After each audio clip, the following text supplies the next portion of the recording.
Look at that lush green farm. It just rained a lot and everything looks super happy.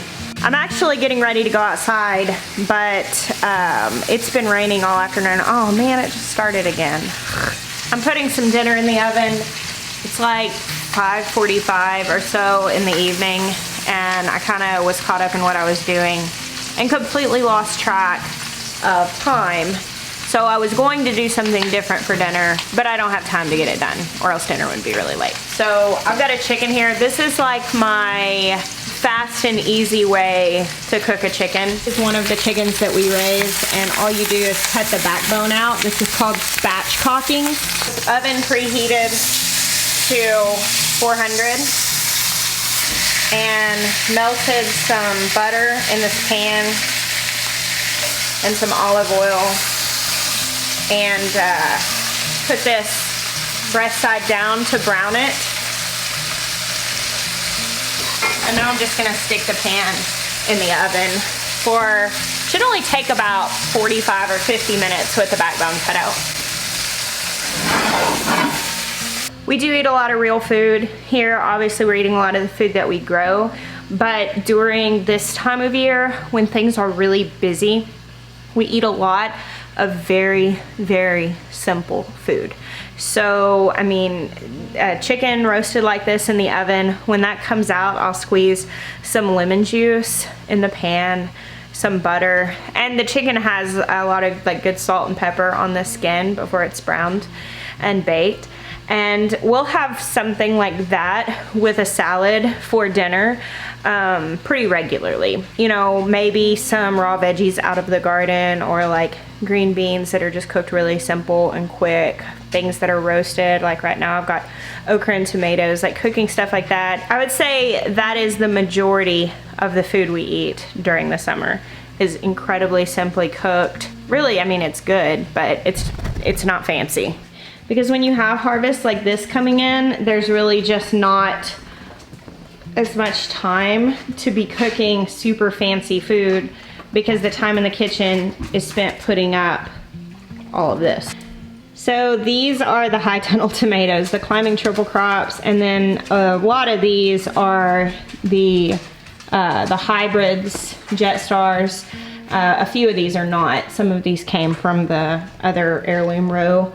But yeah, this is a lot of tomatoes. Ugh. Look at that little stowaway making his way into my kitchen. Yuck. It just started to rain again. The ducks look happy.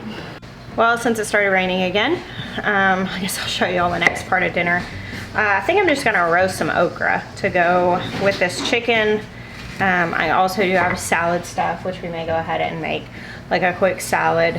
I cannot grow regular lettuce during the summer because it's so hot here. I grow it all through the fall and winter in my greenhouse, and we eat lots of salads from lettuce that we harvest then. But that's one thing that I still will purchase from the store during the summer, just because we eat a lot of salad. It's just a really good thing to make whenever you're working outside and you're really hot. And so we'll take the stuff that we grow and throw it on top of a bed of lettuce and eat it.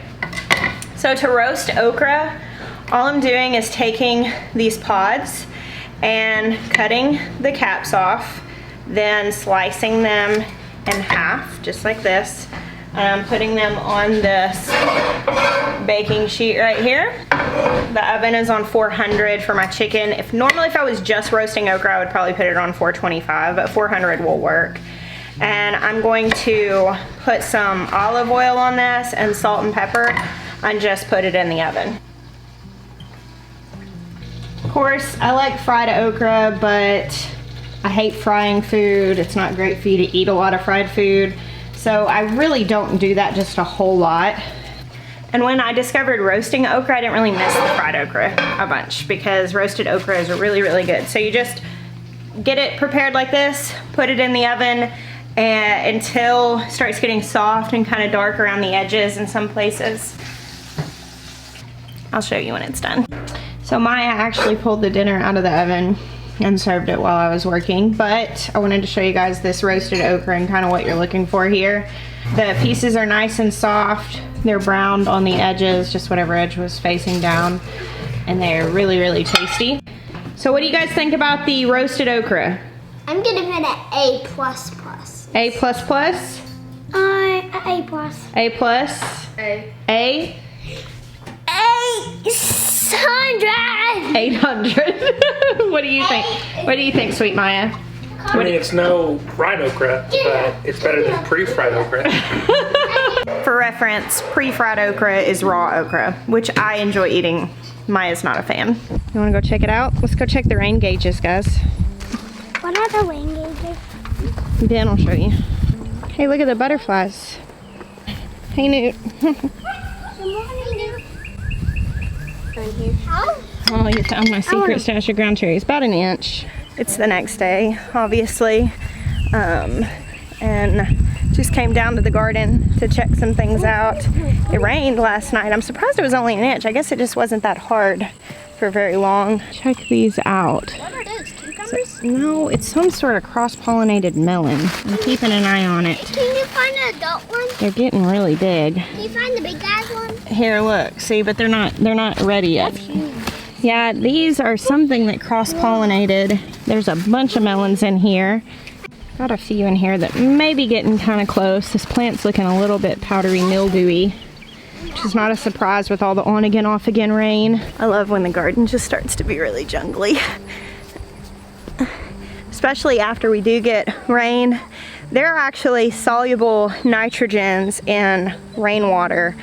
Like rainwater actually is so good for the garden, and after you get a rainy day like yesterday, of course it's really, really warm, things just explode. The weeds explode too, which is why the cottage garden looks like such a mess. But like, here's all of the seeds that were freshly sown here in this bed. All down the middle are sunflowers, and on the sides are zinnias, and they're growing so fast. Those gourds are massive, huh? Yeah. So big. They've grown bigger. They've grown bigger, yeah. Guess what this is supposed to mean? Tell me. I love you. Oh, I love you too. It's in shape of a heart. That was a clever way to say that. Yeah, that one's split. You gonna go give it to the chickens? Yeah, so disgusting. Why do you think ate it? Chickens? No, it's split because of the rain. So the So guys, this vintage wine plant, I'm not growing this again next year. Last year they all did this, and I decided to give it another chance. They split so bad along the shoulders. Like, all of my tomatoes on this plant last year looked like this. And I thought, well, maybe, I don't know, maybe I did something wrong, so I tried it again. And none of the other plants in the garden look like that. As you find that one, Toby. You gonna toss that one to the chickens? Oh, that one's bad. That one got ate up by bugs. You gonna grab it? Can you pick it and then I can throw it?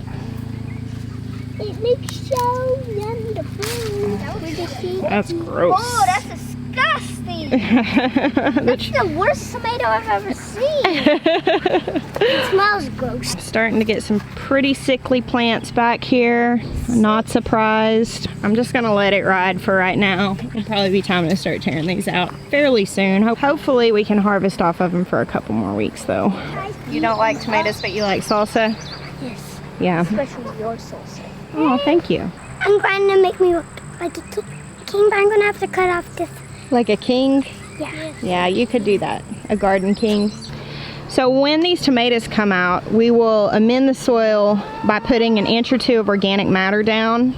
Oh my goodness. Look at this. That's huge. Look at this tomato. Biggest tomato I've ever seen. That is the biggest tomato of the year, I'm sure of it. It's just starting to blush. This one's not for the chickens. It's not rotten. I want this one. Look at it. Look at a little weird guy. It's a baby. That's a baby? Yeah. It's having a baby. It looks Okay, kind farm kid. of go walk.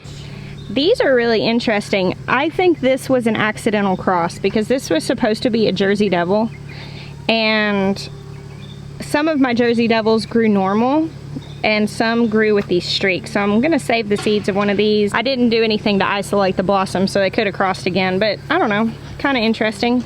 Here. Strange but interesting. Hold on. I get asked a lot about what we do for fertilization in our garden.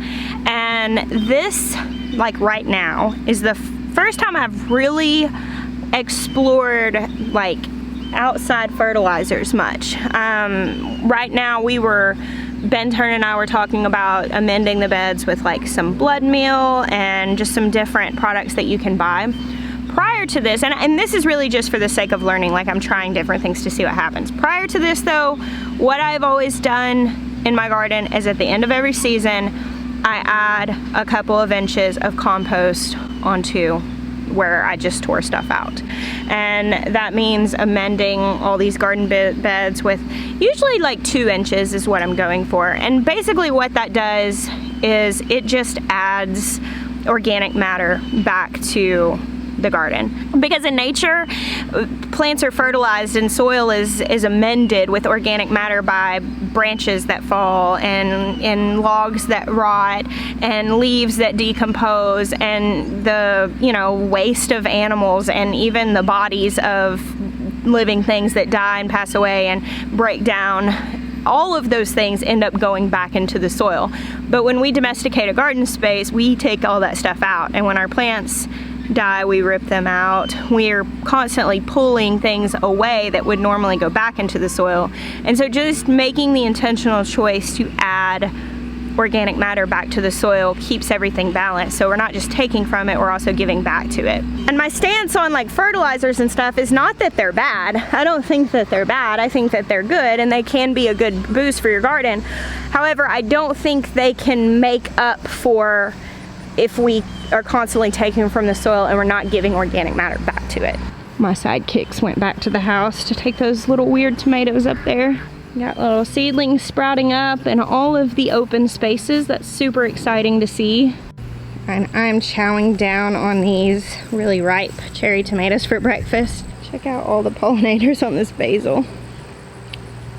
It has been so hot and it's about to start storming again, but I just wanted to get out here and spend some time this morning in the garden because it's just been so miserably hot. I haven't been out here much in the day like this. It's usually right at the evening that I'm down here working because that's about the only time that it's bearable to be down here.